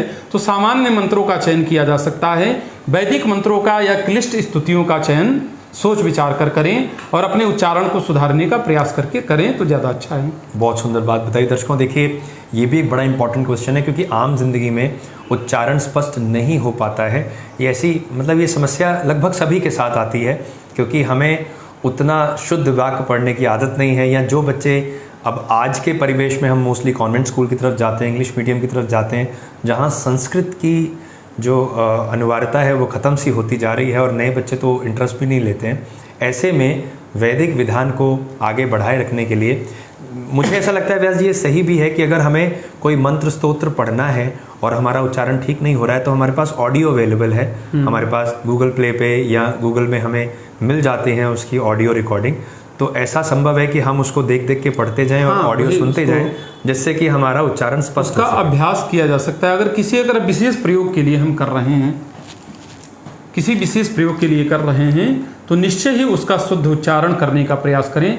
अन्यथा मंत्र में तो बहुत अत्यधिक शक्ति है, तो वह सृजनात्मक भी हो सकता है, विध्वंसात्मक भी हो सकता है। कहीं सृजन करने का कार्य कर सकता है और अनुचित होने पर वो कहीं ना कहीं विध्वंस कर सकता है। जैसे दो केमिकल को मिला के एक तीसरा केमिकल बनाया जाता है, लेकिन अगर उस केमिकल की मात्रा को हमने कम ज़्यादा कर दिया तो वहाँ विस्फोट कर सकता है। जो टेस्ट ट्यूब है उसको तो विस्फोट के माध्यम से तोड़ेगा ही, आसपास अगर वह केमिकल हमारी आंखों में जाता है, मुंह में जाता है, तो हमारे लिए हानिकारक हो सकता है। उसी प्रकार जिस मंत्र का हमने चयन किया है और किसी विशेष कामना के निमित्त उसका प्रयोग करने जा रहे हैं तो उसके शुद्ध उच्चारण पर विशेष ध्यान। बहुत सुंदर बात कही। तो आइए जल्दी से अब हम अपने सेशन के अंतिम पड़ाव में बढ़ चले हैं। तो यहाँ पर रीना पांडे जी ने पूछा है, लिखते हैं मालती पांडे माँ के लिए। पहले तो माता जी को मेरा सादर चरण स्पर्श। लिखते हैं, माता जी के बारे में बताइए, हेल्थ के बारे में बताइए और उपाय भी। बहुत अच्छा प्रश्न है, आइए जल्दी से देखें, इसके बाद एक अंतिम प्रश्न लिया जाएगा। माता जी की डेट ऑफ बर्थ आपने दी है 2 अप्रैल और 1963। जन्म समय आपने लिया रात्रि के 8 बजे का, वाराणसी आप पूछते हैं। देखिए, उनके स्वास्थ्य के लिए आपने प्रश्न किया है, तो शरीर भाव के स्वामी होते हैं शुक्र, और शुक्र के एक घर को आज राहु ने ऑक्यूपाई किया हुआ है, ये तो बात आपको पता ही है। तो क्योंकि राहु वृषभ राशि में है और वृषभ राशि अष्टम भाव में पड़ी हुई है, अब अष्टम भाव में बैठा हुआ प्लैनेट आयु हानि देने में सक्षम है। और इसके साथ साथ क्योंकि लग्न के भी स्वामी हैं और शनि के ऊपर दृष्टियां रख रहे हैं, बृहस्पति रोग स्थान के स्वामी हैं। रोग स्थान के स्वामी का शनि के साथ बैठना, यानी शनि के घर में बैठना, और राहु की दृष्टियां शनि पर पड़ना, इसका मतलब बृहस्पति पर भी राहु और शनि का कहीं ना कहीं इम्पैक्ट जाता है, जो कि पेट संबंधी रोगों की तरफ इशारा करता है। तो यहाँ 2-3 कारण बनते हैं। पेट संबंधी रोग हो सकते हैं, गैस्ट्रिक ट्रबल हो सकती है, लीवर इन्लार्जमेंट हो सकता है, या फिर नसों में स्पाइनल प्रॉब्लम हो सकती है, नर्व्स की दिक्कत हो सकती है, और तीसरी बात ये है कि बॉडी में इन्फेक्शन आ सकता है। ऐसी संभावनाएं हैं। शुक्र में हार्ट की भी, हाँ, हार्ट की भी प्रॉब्लम है, क्योंकि हार्ट जो है इनकी कुंडली बनी हुई है। तो यहाँ पर रीना जी बहुत सावधानी बरतने की ज़रूरत है, बहुत अवेयर रहने की ज़रूरत है। और शुक्र में केतु की दशाएं चल रही हैं, तो शुक्र के घर को राहु ने ऑक्यूपाई किया है, इसकी वजह से शुक्र भी कुछ कुछ राहु की तरह परफॉर्म करेंगे, और केतु सर्जरी के कारक हैं, ऑपरेशन के कारक हैं। तो ऐसा प्रतीत होता है कि बहुत जल्दी कोई ऐसी समस्या आ सकती है जिससे कि माताजी को किसी सर्जरी से होकर गुजरना पड़ जाए, ऐसी व्यवस्था बन रही है। तो व्यास जी, अगर ऐसा चार्ट है और इतने सीवियर डिसऑर्डर को हम देख पा रहे हैं चार्ट के हिसाब से, तो वहाँ पर ऐसा क्या प्रयोग किया जाए शिवादि अनुष्ठान के माध्यम से, जिससे कि इनको एक कवच की तरह प्रोटेक्ट किया जा सके। और माताजी का देखिए लिख रही हैं ऑपरेशन हुआ है। दर्शकों देखिए ये कितनी बड़ी बात है, हम लाइव हैं, पहली दफ़ा मैंने आपके माताजी की जन्म पत्रिका देखी है, और देखने के बाद जो विवेचना निकल के आई है उसमें रीना जी ने लिखा है ऑपरेशन हो चुका है। सो रीना, अगर ऑपरेशन हो भी चुका है ना, तो कई बार चीज़ें रिलैप्स हो जाती हैं, वापस से संभावनाएं बनती हैं, क्योंकि दशाएं सही नहीं हैं। तो व्यास जी, अगर ऐसी स्थिति है तो किस प्रकार हम अपने शरीर को बचाएं, किस प्रकार श्री महादेव श्री महाकाल के श्री चरणों में प्रणाम करें, जिससे माता जी के स्वास्थ्य में सुधार हो और उनको एक ऐसा प्रोटेक्शन मिले जिससे कि आने वाले समय में भी गृह दशाओं की वजह से अगर कोई समस्या आती हुई हो तो उससे सुधार पाया जा सकते। इस पर कुछ प्रकाश डालिए। मृत्युंजय महादेव त्राहि मां शरणागतम जन्म मृत्यु जरा रोगे पीड़ितम कर्म बंधने। जन्म मृत्यु जरा रोग आदि से संदर्भित प्रश्नों में भगवान महामृत्युंजय की शरणागति निश्चय ही कल्याणप्रद होगी। सर्वप्रथम तो इनको भगवान महामृत्युंजय का नित्य ध्यान करना चाहिए, महामृत्युंजय मंत्र का जप करना चाहिए अथवा श्रवण करना चाहिए। साथ में इनके लिए रुद्राक्ष धारण करना, एक मुखी रुद्राक्ष या रुद्राक्ष की माला, दोनों में से कोई एक चीज़ चयनित करना इनके लिए कल्याणप्रद होगा। वैसे भी रुद्राक्ष से हृदय को बल अवश्य मिलता है। अगर किसी कोई भी हृदय संबंधित संभावना है बीमारी की या है, तो उनके लिए रुद्राक्ष धारण करना कल्याणप्रद होता है। यहाँ तक कि वह अपने पूजन पाठ के समय रुद्राक्ष के 2-4 दाने या 11 दाने गंगा जल मिश्रित जल में डाल लें, पूजन के उपरांत वह दाने उससे बाहर निकालने, उस जल का पान कर लें, तो हार्ट संबंधित संभावनाओं में, बीमारियों में बड़ा ही उससे आराम मिलता है। तो माता जी को इस क्रिया को अवश्य करना चाहिए। और भगवान महामृत्युंजय का कोई अनुष्ठान, महामृत्युंजय मंत्र का जप या रुद्राभिषेक आदि करना इनके लिए कल्याणप्रद सिद्ध होगा। तो बहुत बढ़िया बात व्यास जी ने बताई है। मुझे उम्मीद है रीना आपने बहुत ध्यान से सुना, इन्हीं को फॉलो करके आप आगे बढ़ सकते हैं। रुद्राक्ष की बात चली है तो आप हमारे माध्यम से रुद्राक्ष मंगा सकते हैं। सभी प्रकार के रत्न, रुद्राक्ष आदि हर समय उपलब्ध हैं हमारे इस कालचक्र स्टोर पे भी, एज वेल एज हमारी फर्म गौरव ज्वेलर्स पे भी उसका विधान है। और आपने देखा है अनुष्ठान आदि होते ही रहते हैं, उसमें अभिमंत्रित करा करके भेज। हाँ, यहाँ पे एक कार्य जरूर हम लोग करते हैं कि कोई भी रुद्राक्ष या रत्न होता है, अगर इनके केशव जी के स्टोर से जाता है तो उसकी प्रतिष्ठा हम स्वयं करते हैं। इस बात की तो आपको गारंटी दे रहे हैं क्योंकि पूजन अनुष्ठान हमारे अनवरत चला करते हैं। रुद्राभिषेक वगैरह आपने अनवरत देखा होगा। श्रावण के अतिरिक्त शायद ही कोई शिववास ऐसा रहता हो कि जिस दिन हम भोलेनाथ का अभिषेक नहीं करते हैं। तो भगवान की किन्हीं कारणों में हम आपको दर्शन नहीं करा पाते, या तो इनकी अनुपलब्धता रहती है, या कुछ यजमान कहते हैं कि हमारा व्यक्तिगत कार्यक्रम चल रहा है, इसको सार्वजनिक रूप से आप इसका दर्शन न कराएं, तो वहाँ पे नहीं कराते। अन्यथा लगभग जितने भी शिववास होते हैं उसमें भगवान का रुद्राभिषेक हमारा चलता रहता है।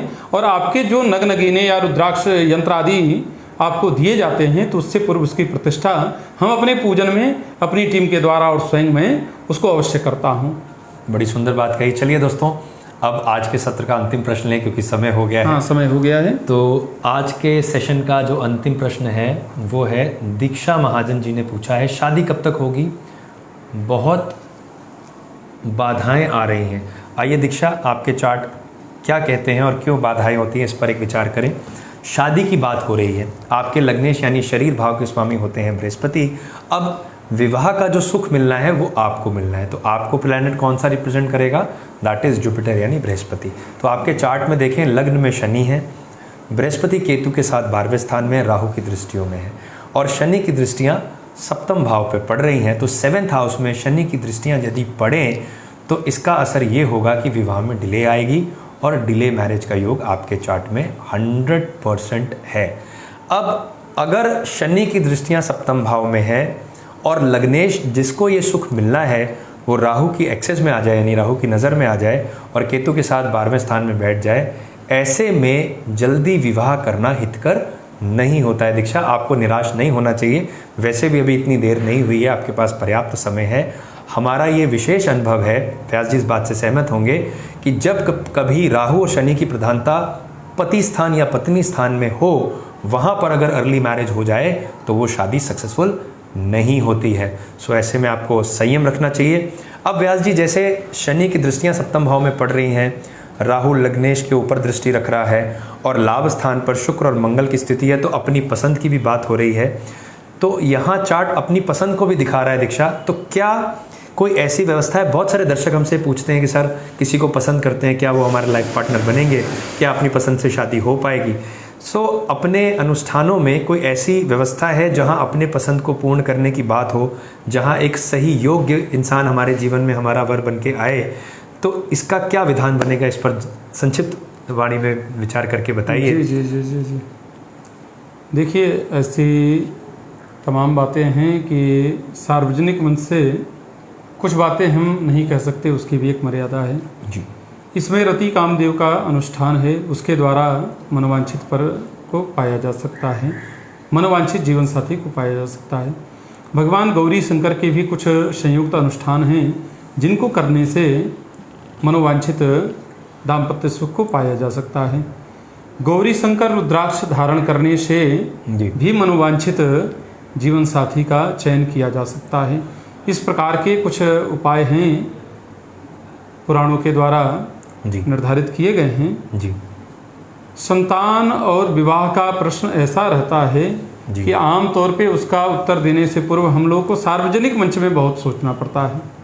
व्यक्तिगत अगर कोई फ़ोन करता है, वार्ता करता है जी, चाहे फ़ोन के माध्यम से या सम्मुख बैठ के या किसी अन्य माध्यम से, तो उससे तो चर्चा कर लेते हैं, क्योंकि जीवन साथी जीवन संगिनी के संदर्भ में व्यक्तिगत वार्ता होती है, तो उसको यहाँ सार्वजनिक मंच पे उसकी ज़्यादा हम व्याख्या नहीं कर सकते। लेकिन इस प्रकार के अनुष्ठानों के माध्यम से हाँ उस कार्य को सिद्ध किया जा सकता है।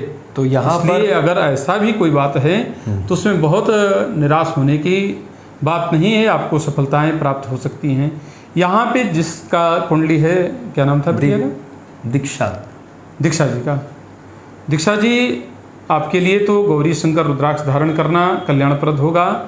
और एक पाठ होता है, बहुत आसान पाठ है, संपूर्ण श्रावण में उसका पाठ करिए, पार्वती मंगल का, भगवान भोलेनाथ के मंदिर में बैठ के। ये विशेष आप ध्यान दीजिए, श्रावण के पहले दिन से शुरू करिए और संपूर्ण श्रावण उसका नित्य पाठ करते रहिए। पाठ आपको अपने घर में नहीं करना है, गौरी शंकर के मंदिर में, भोलेनाथ के मंदिर में ही करना है। जहाँ भोलेनाथ होंगे वहाँ गौरा जी अवश्य विराजमान होंगी। अब बहुते कोई वीराना मंदिर है, केवल शिव विग्रह पड़ा हुआ है तो बात अलग है, अन्यथा जहाँ गौरी शंकर दोनों विद्यमान रहते हैं, जहाँ शिव विद्यमान हैं वहाँ मैया विद्यमान है। गौरी शंकर के मंदिर में आप जाइए, पार्वती मंगल का पाठ करिए और गौरी शंकर रुद्राक्ष धारण करिए, भोलेनाथ की शरणागति करिए, आराधना करिए, तो निश्चय ही आपके मनोरथ सिद्ध हो सकते हैं। और विशेष दाम्पत्य के संदर्भ में कुछ पूछना है तो केशव जी से आप व्यक्तिगत संपर्क करें तो ज़्यादा अच्छे तरीके से आपसे वार्ता की जा सकती है। बहुत धन्यवाद व्यास जी।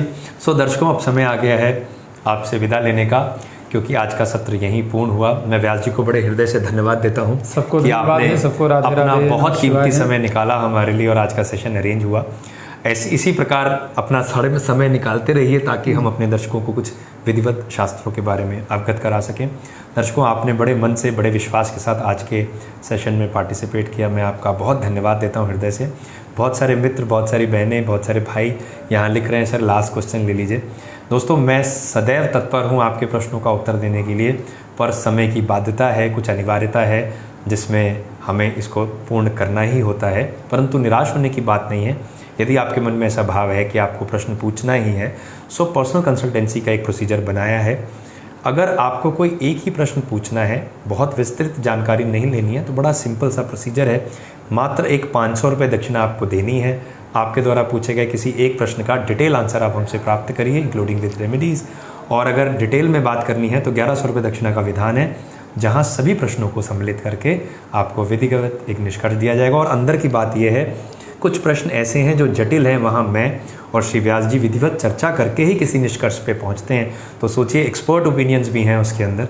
तो जो भी डिटेल आपको बताई जाती है बहुत ही अप्रोप्रिएट, बहुत ही ऑथेंटिक है। किसी प्रकार के अनुष्ठान के लिए आप हमारे फ़ोन नंबर 9936030200 पे कॉल करके श्री व्यास जी के माध्यम से करवा सकते हैं।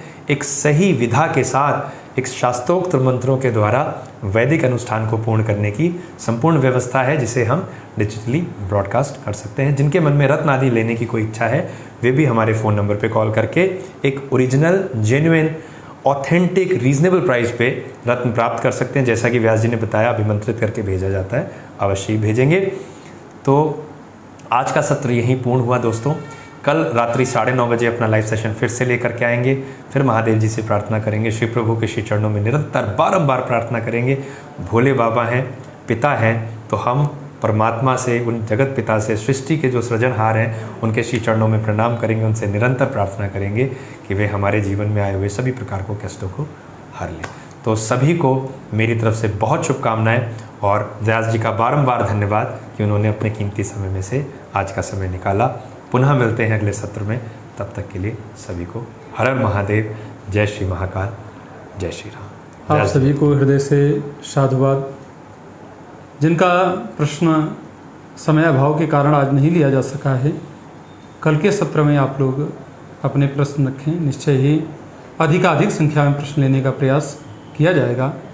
उसके अतिरिक्त जो भी आपकी कामनाएं हैं, उनके अनुकूल, उनके अनुरूप, उनके सिद्धि के निमित्त श्रावण मास में भोलेनाथ का आप स्वयं अर्चन करें, या आचार्य के माध्यम से कराएं, या देवालय में कराएं, या किसी भी माध्यम से जप के, मंत्र के, पूजन के, अभिषेक के माध्यम से भोलेनाथ की शरणागति करते हैं, तो निश्चय ही आपके मनोरथ सिद्ध होंगे, ग्रह योग शांत होंगे, और जो भी आपका उद्देश्य है वह पूर्ण होगा।